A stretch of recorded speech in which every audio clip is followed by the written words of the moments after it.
Called the Lenovo Legion Pro 5i, one of the best bang for buck laptops that money can buy for creative professionals, whether you're video editing, graphic design, photography, architecture, 3D modeling, motion design. This thing packs a huge punch and for a reasonable price. Now, this isn't a budget-friendly laptop where it's a cheap laptop, and this isn't the top of the line, most expensive laptop. It really hits the nice middle of the path, and we're gonna talk about why in this video. We're gonna start with usability, then we'll get into performance benchmarks and see if this is the right laptop for you. Now, first and foremost, we have an aluminum top cover, plastic bottom cover, and plastic side panels, as well as keyboard deck. Now, if you want to get the aluminum, all aluminum chassis, you got to get the Pro 7i. That's one thing that Lenovo is doing this year with their Legion series, is they are making sure that each laptop model offers something different. In the past, you really couldn't tell the difference between the Legion 5, the Legion 5 Pro, and the Legion 7 Pro. They were all kind of mashed together in similar ways, where they've really started to delineate the differences. Now, also, if you want to get an all aluminum chassis, you could look at the Lenovo Legion Slim 7. That is a fantastic laptop as well, and also has a full-size SD card slot, which the Pro 5, the Pro 5i, and the Pro 7 do not have. So a little bit of a fun fact there if you're a photographer or videographer using SD cards for your mainstay storage. Now, although this is a plastic build, the assembly is very good. You can go ahead and look at how the bottom cover fits into the side panels, and there's no catchy edges. The assembly on the Lenovo laptops has gotten better and better year over year, which is why I am so impressed with this Legion lineup. Some people have called me a fanboy, and I will say, yes, I like them a lot for what they offer. However, there's a lot of great Asus laptops, there's a lot of great Gigabyte laptops that I enjoy as well, but Lenovo really has been stepping it up, and I cannot ignore the efforts they're putting into their laptops. Now, from a port standpoint, on the left side panel, you're gonna get a USB Type-A, USB Type-C. On the right side panel, you're gonna get another USB Type-A, headphone jack, manual cutoff switch for the webcam, as well as on the back panel, power adapter, 2 USB Type-A's, HDMI, USB-C, and a network port. So everything but the SD card reader, which can be found on the Slim 7. Now, the Pro 5 and the Pro 5i share the exact same chassis and build quality. The biggest difference is going to be, of course, the processor inside. So if you're curious about the differences in performance between those two, I've made a full video on the differences. I'll link it up at the end of this video. Now, if you're curious about the exact pricing of the Lenovo Legion Pro 5i, you can head down in the description below and click those links. If you do make a purchase, I'll get a small commission, but at no extra cost to you. Of course, that's what keeps this channel alive and the helpful content coming your way. Now, taking a look at the webcam, here's a quick sample so you can see what it looks and sounds like. This is the webcam on the Lenovo Legion Pro 5i, and a little sample of the audio for you as well. And of course, if you want to hear what the audio sounds like coming out of the speakers, here's a sample for you as well.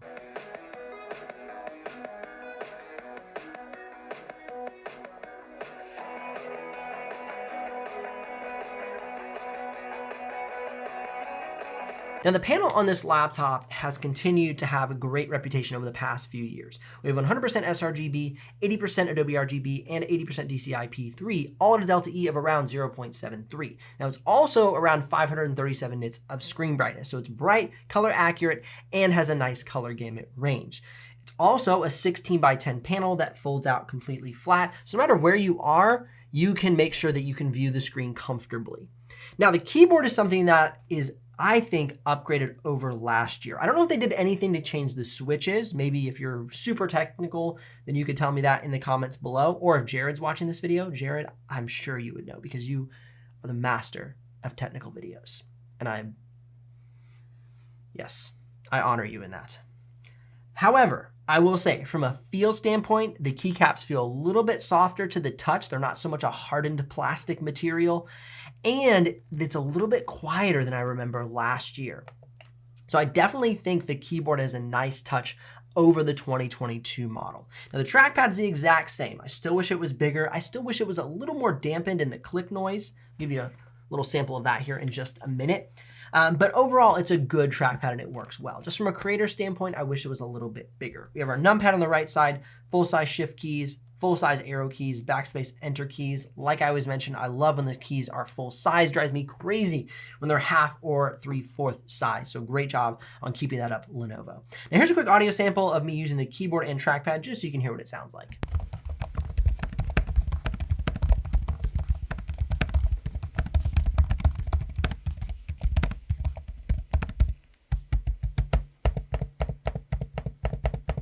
Now, the battery life for this laptop is something that is disappointing. 6 hours and 21 minutes for passmark productivity, 5 hours for streaming video playback, about 3 hours for Photoshop, and about 2 hours for Premiere Pro. This thing did not do well on battery life. I even did my traditional 60 Hertz on the display, battery saver mode in Windows, iGPU mode inside of Lenovo Vantage Center, and 20% screen brightness, and it just would not get me the battery life I had hoped. So Intel, please step up your game with battery life. If you want more battery life, consider the Ryzen model because it got a little bit better battery life above the Intel model. But again, you can check out the head-to-head review at the end of this video. Now, as far as the upgrade path is concerned, that's where this laptop gets an A+.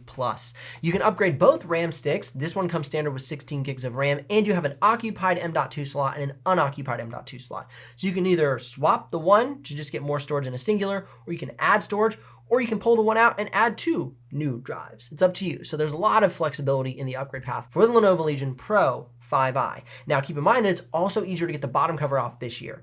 Holy moly, last year and the year before, the bottom cover was atrocious to try and pull off. They've made it much easier to upgrade this laptop, which I really like. Now again, before we jump into the performance benchmarks, if you're curious about the exact pricing and availability of the Pro 5 or the Pro 5i, I put links in the description below and you can check it out.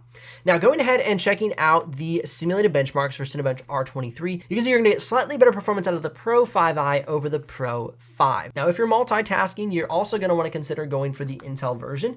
As you can see, we have 20,000 points versus 18,000 points. So slightly better multitasking out of the i7-13700H versus the Ryzen 7 7745HX. But of course, as I always say, life is not made up of simulated benchmarks, so let's get into the real world test. You can see in Photoshop that the Legion Pro 5 outpaces the Pro 5i by exactly 7 points. So really the advantage is no advantage.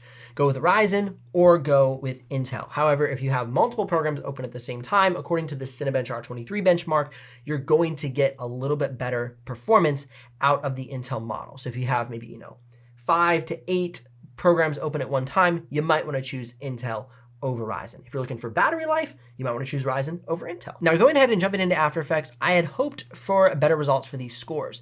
We're in the 900s for both the Pro 5 and the Pro 5i. Now, I think if you want to get better performance, I would swap the 16 gigs of RAM for 32 gigs of RAM. And both in Photoshop and After Effects, you're going to see better performance. It's interesting because though we are now at pretty much 16 gigs of RAM for most premium laptops or most mid-tier budget laptops, where 8 gigs was kind of the de facto standard and then you would upgrade it to 16 later, I feel as if we're upgrading the GPU and the CPU faster than we're upgrading the RAM. I think most laptops for creators should be at 32 gigs of RAM now. And that's just a personal preference because I'm using 6K footage, I'm using Premiere Pro, I'm using Photoshop, and these programs are really heavy RAM users. So for me, I would honestly consider a last year's model with more RAM than this year's model with 16 gigs of RAM, because that RAM really makes a difference. And I want to make a few videos about this, about even a 2021 model with more RAM might be almost as good as the 2023 models. Maybe, just maybe. So keep an eye on the channel if you're interested in that. Now, next we're going to take a look at Blender Classroom. And as you can see, the Pro 5 does very well in Blender Classroom. That RTX 4070 is really showing off well. Now, going down to Autodesk 3ds Max, Autodesk Maya, and PTC Creo, you can see that you're in good hands with the Pro 5. This is the RTX 4070, as I mentioned. Now, as we get into SolidWorks, however, the Pro 5 drops down the charts because, of course, it is a GeForce GPU, and SolidWorks prefers workstation GPUs, or as we've learned, Radeon GPUs, something like the RX 6700S in the G14 from last year. So definitely keep in mind that if you're a SolidWorks user, you want either a workstation NVIDIA GPU or maybe a Radeon 6700S or a RX 6800S. Now going on into Playback for video editing for the Legion Pro 5, you can see that this laptop did very well this year, almost getting 0 drop frames for both BRAW and red footage. So these have become 6K video editing machines, and that is really exciting to see because of the price. If you wanted a 6K video editing laptop in 2020, when I went to CES, you were probably paying around $4,000 to $5,000 for something like the Razer Blade Studio. And now 6K red footage can be run on a fairly well-priced, around the $1,400 to $1,700 range Legion Pro series. Incredible, absolutely incredible. Now for the export times out of Premiere Pro, I'm gonna list all of those on the screen right now. You can see 48 seconds for 1080p, 2 minutes and 56 seconds for 4K, 3 minutes and 31 seconds for 4K on battery power only, which was really impressive. But this is what impressed me most. One of the best scores I have seen out of a laptop, 12 minutes and 29 seconds for 6K B-raw footage. That is an accomplishment. Very, very impressive laptop. As you can see, switching over to all the 6K comparisons, it's one of the best times on the market right now of all the laptops I've tested. Even something like the GT77 was right around the same time. So really cool to see such a budget-friendly laptop taking on such a powerhouse, expensive laptop. So man, hats off to Lenovo. Now that 4K export, you can see that it's good. It's not kind of in the median, but it's not one of the best I've seen. It's pretty much on par with last year's Legion 5i Pro. In fact, it might be slightly slower. I think last year was like 2 minutes and 30 something seconds. So it got a tiny bit slower for 4K, but nothing dramatic to where it's like, hey, you should avoid, the 2023 because the 2022 was so much better. Just not true. Now I'm gonna be running some 8K footage in my 1 month later review. I'm gonna be putting this laptop through the 32 gigs of RAM paces to see how it performs in both After Effects and Photoshop. So you definitely wanna stick around to make sure you check out those videos. Now, punch for punch, this laptop continues to impress me. Is it a gigantic leap over the 2022 model? No, I wouldn't say that it is. Last year's model with the Ryzen 7 6800H and RTX 3070 Ti was equally as amazing as this laptop. So unfortunately, I can't say like, wow, shining stars, shiny colors, so much better than last year, so much improvement. Because honestly, I think RAM would be the bigger improvement of this laptop. Not necessarily going to the latest RTX 40 series or latest Ryzen 7000, because as you saw, we didn't see that much battery life improvement, and we only saw nominal improvements for 6K video playback. So I'm hard pressed to be like, oh my gosh, such great improvements this year. You let me know in the comment section below what you think between 2022 and 2023. I'll make a full video about it, so keep an eye on the channel. Links in the description if you're ready to make a purchase. Click or tap the screen here for more videos. See you in the next one.